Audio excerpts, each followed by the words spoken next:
MA final की राजनीति विज्ञान की क्लास में आज हम नया टॉपिक ले रहे हैं जो संरचनात्मक प्रक्रियात्मक सिद्धांत है।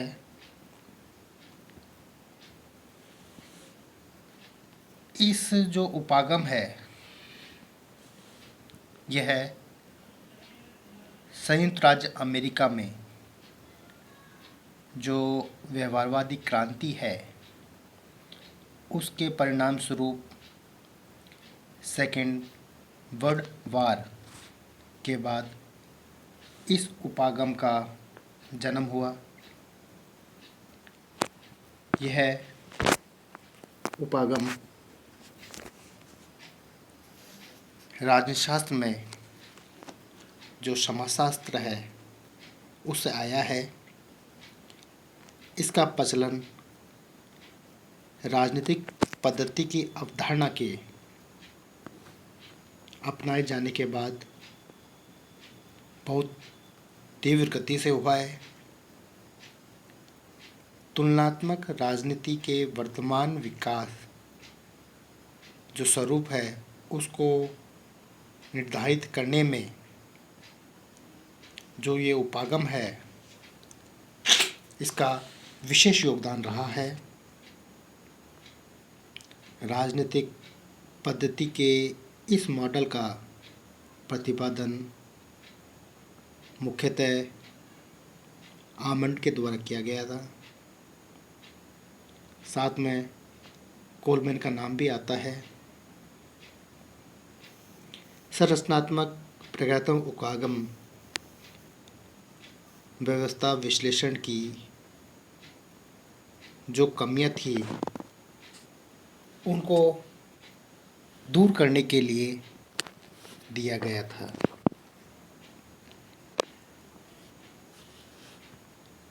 विकासशील देशों की जो राजनीति है उसका अध्ययन करने के लिए सर्वप्रथम आमंड और कोलमैन ने इसका प्रयोग किया तथा विकसित देशों तक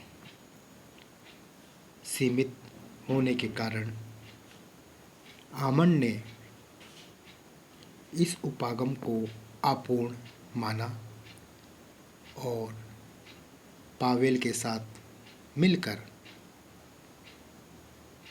समस्त देश एवं कालों के लिए एक विकास उपागम तैयार किया। जो ये उपागम है इस उपागम का मूल स्रोत प्रकार्यवाद है जिसमें व्यवस्था को बनाए रखने की दृष्टि से उसकी विधियों दशाओं या प्रभावों का अध्ययन किया जाता है। इसके साथ संरचनाओं का अध्ययन भी इसमें आवश्यक माना गया है। अब हम इसके अर्थ की ओर चलते हैं। जो ये संरचनात्मक प्रक्रियात्मक है दो संकल्पनाएं हैं उन पर आधारित है जिनमें एक संकल्पना है संरचना, दूसरी है प्रकार्य।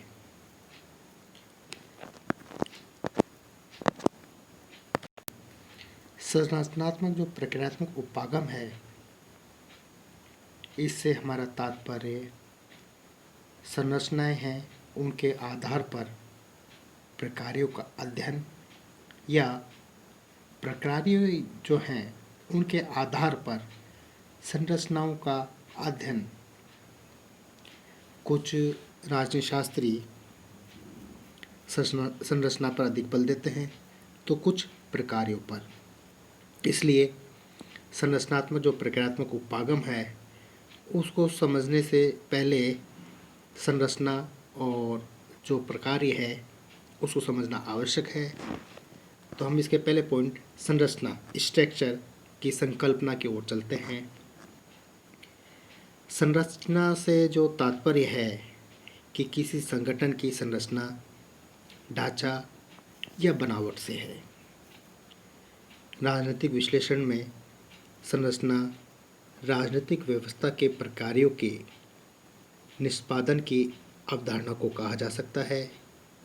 हर राजनीतिक व्यवस्था में जो प्रकार्य हैं उनकी क्रिया जिस अवस्था के द्वारा की जाती है उस व्यवस्थात्मक जो संगठन है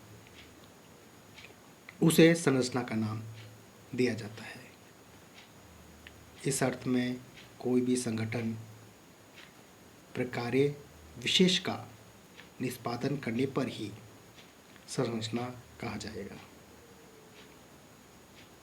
अतः संरचना को प्रकार्यों के आधार पर परिभाषित किया जा सकता है, लेकिन एक संरचना केवल एक ही प्रकार्य तक सीमित रहती है या रहती हो यह आवश्यक नहीं है। एक ही प्रकार्य अनेक संरचनाओं के समूह के द्वारा निष्पादित हो सकती है। इस तरह जो एक ही संरचना है वह अनेक प्रकार्य निष्पादित कर सकती है। इसका जो दूसरा बिंदु आता है वो प्रकार्य है, जिसे हम इंग्लिश में फंक्शन कह सकते हैं। जो प्रकारवादी उपागम है उसका प्रतिपादन R.K. Merton, Marion J Levy, Gabriel and Almond, James S Coleman आदि के द्वारा किया गया। कार्यात्मक या प्रकार्य किसी व्यवस्था को बनाए रखने तथा उसको विकसित करने के लिए किया जाने वाला ऐसी क्रिया प्रतिक्रिया है जो नियमित रूप से चलता रहता है। प्रक्रिया की संकल्पना तीन मौलिक प्रश्न निहित होते हैं, जिनमें पहला है किसी व्यवस्था में कौन से बुनियादी कार्य किए जाते हैं, और दूसरा बिंदु आता है इसमें जो है यह कार्य किस उपकरण से किए जाते हैं।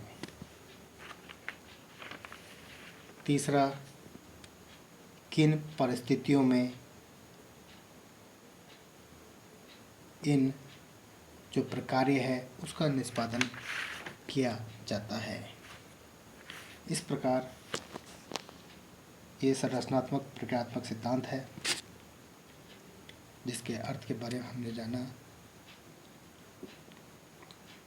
जिसका जन्म अमेरिका में व्यवहारवादी क्रांति के परिणाम स्वरूप द्वितीय विश्व युद्ध के बाद हुआ था। सर्वप्रथम प्रयोग आमंड व कोलमैन ने किया तथा जो संरचनात्मक प्रक्रियात्मक है ये एक जगह तक सीमित होने के कारण या छोटे से क्षेत्र तक सीमित होने के कारण इन्होंने आमंड ने इसे अपूर्ण माना और पावेल के साथ मिलकर अन्य देश थे उनके काल समय आदि के बारे में एक विकास उपागम तैयार किया और इसकी मूल संकल्पना के स्रोत प्रकार्यवाद है। अर्थ में हमने दो प्रकार से संकल्पनाओं को समझा, एक संरचना की संकल्पना और दूसरा प्रकारों की संरचना। स्ट्रक्चर संरचना की संकल्पना, जिसे स्ट्रक्चर का नाम दिया गया, इंग्लिश में हम स्ट्रक्चर बोलते हैं। और जो दूसरा था वो था प्रकार्य, जिसे इंग्लिश में फंक्शन कहते हैं। अतः जो संरचना प्रकारात्मक है तो संकल्पनाओं के प्रयोग पर आधारित है। इसके पश्चात हम अगली क्लास में इसकी विशेषताएं और लक्ष्य कार्य के बारे में अध्ययन करेंगे।